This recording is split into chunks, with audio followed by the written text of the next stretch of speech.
Hierdie is Landbou Weekblad se weervernoot-video vir Patensie Gamtoos. In kort, humiditeit bereik hoogtepunte teen 99%. Risiko vir swamdruk is hoog. Hier is die besonderhede. Sedert Januarie het ons 376 mm reën gehad, 85% meer as die 5-jaar gemiddelde. Groeigraad dae sedert Januarie staan op 1350. Dit is 67 grade dae laer as die 5-jaar gemiddelde. Die laagste temperatuur wat voorspel word is 8,9 grade. Die hoogste is 20,4 grade. Die grootste dag tot nagwisseling is sowat 11 grade, matig en binne normale grense.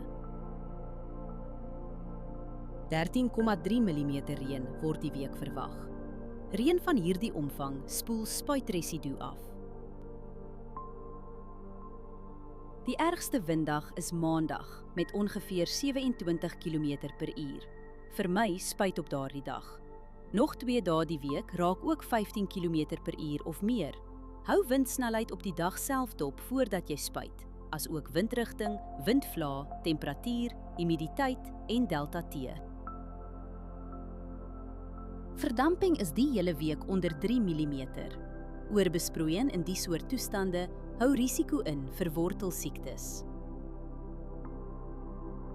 Humiditeit is meestal hoog en blaarnatheid gaan Dinsdag sterk wees.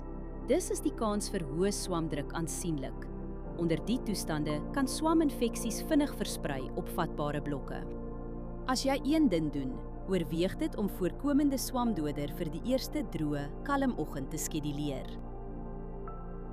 Hierdie weerinligting is gebaseer op werklike data vanaf meteostasies.